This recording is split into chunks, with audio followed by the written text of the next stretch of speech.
Perawatan pasien dengan penghisapan dahak di rumah. Perawat, dokter mengatakan bahwa ibu saya bisa pulang. Tetapi ibu saya tidak memiliki tenaga dan tidak bisa batuk untuk mengeluarkan dahaknya.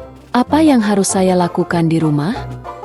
Jangan khawatir, sebelum pulang kami akan mengajarkan Anda cara menghisap dahak. Bagaimana cara menghisap dahak? Seberapa sering harus dilakukan? Hal apa saja yang perlu diperhatikan? Fokus pembelajaran dalam artikel ini.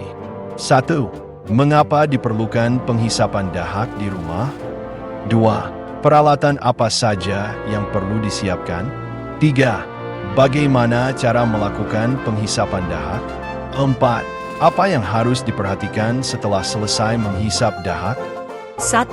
Mengapa penghisapan dahak diperlukan di rumah? Pasien yang tidak memiliki tenaga untuk batuk atau yang memiliki trakeostomi, dahak yang menumpuk di paru-paru dapat menyebabkan pneumonia dan risiko kekurangan oksigen. Mempelajari teknik penghisapan dahak yang benar dapat membantu mengeluarkan sekret dari saluran pernapasan, sehingga mempermudah pernapasan pasien. Peralatan apa saja yang perlu disiapkan di rumah? 2. Peralatan apa saja yang perlu disiapkan di rumah? 2. Wadah berisi air bersih untuk membersihkan kateter penghisap dahak. 3. Mesin penghisap dahak. 4. Peralatan oksigen. Bagaimana cara melakukan penghisapan dahak? Waktu pengambilan dahak. Langkah 1 waktu yang tepat untuk menghisap dahak adalah 30 menit sebelum makan atau 60 menit setelah makan untuk menghindari risiko muntah saat proses penghisapan dahak. Langkah 2 sebelum menghisap dahak, Anda bisa melakukan terapi aerosol untuk mencairkan dahak. Pastikan untuk membalikkan tubuh pasien, memukul punggung, dan mengetuk dada untuk membantu dahak naik ke saluran pernapasan yang lebih besar. Langkah 3 untuk penghisapan dahak melalui trakeostomi, pilih kateter penghisap dengan diameter 14-16, sedangkan untuk penghisapan melalui hidung atau mulut, pilih kateter dengan diameter 10-12. Langkah 4 untuk pasien yang menggunakan ventilator, berikan oksigen 100% selama 1 menit terlebih dahulu untuk mencegah hipoksia selama proses penghisapan dahak. Sebelum memulai, beritahu pasien terlebih dahulu, sekarang kita akan mulai menghisap dahak. Langkah 5 sebelum menghisap dahak, cuci tangan terlebih dahulu dengan bersih. Kemudian, nyalakan mesin penghisap dahak dan sesuaikan tekanan isap. Untuk orang dewasa, atur tekanan antara 80-150 mmHg, sedangkan untuk anak-anak, atur tekanan antara 80-100 mmHg. Langkah 6 buka penutup kateter penghisap dahak, ambil sarung tangan steril, pakai dengan tangan dominan, dan dengan tangan yang sudah mengenakan sarung tangan, ambil kateter penghisap dan pegang dengan baik, pastikan ujung yang terhubung terlihat. Perhatian sarung tangan dan kateter penghisap tidak boleh menyentuh benda lain. Langkah 7 dengan tangan yang telah mengenakan sarung tangan steril, pegang kateter penghisap dengan baik dan pastikan ujung konektor terlihat.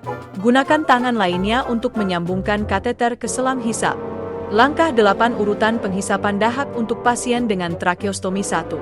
Hisap trakeostomi terlebih dahulu 2, kemudian hisap hidung 3, terakhir hisap mulut. Urutan penghisapan dahak untuk pasien tanpa trakeostomi 1. Hisap hidung terlebih dahulu 2, kemudian hisap mulut. Setelah kateter digunakan untuk menghisap dari hidung atau mulut, jangan gunakan kembali untuk menghisap dari trakeostomi. Langkah 9 dengan gerakan lembut, masukkan kateter penghisap ke dalam rongga hidung sedalam 15-20 cm. Saat mulai menghisap dahak, gunakan tangan yang tidak memakai sarung tangan untuk menekan dan melepaskan lubang kontrol isap pada kateter secara berselang-seling. Sambil menghisap, putar perlahan kateter dengan lembut dan tarik perlahan ke atas agar selaput lendir trakea tidak terluka. Langkah 10 masukkan selang penghisap ke dalam botol berisi air bersih untuk menyedot dan membersihkan kateter.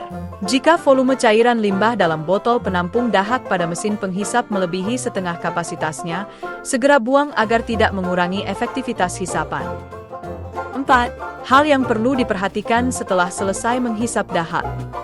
Jika selama proses penghisapan dahak pasien mengalami bibir membiru, wajah pucat, kesulitan bernapas, atau pendarahan di dalam trakea, segera hentikan penghisapan dan terus berikan oksigen. Jika gejala tidak membaik, segera bawa pasien ke rumah sakit. Selama penghisapan, perhatikan jumlah, warna, dan bentuk dahak. Jika warna dahak tidak normal, seperti berdarah, kuning kehijauan, atau coklat, disarankan untuk mengambil foto sebagai catatan dan segera berkonsultasi dengan dokter di klinik. Apakah Anda mengerti semua hal di atas? Saya mengerti segalanya.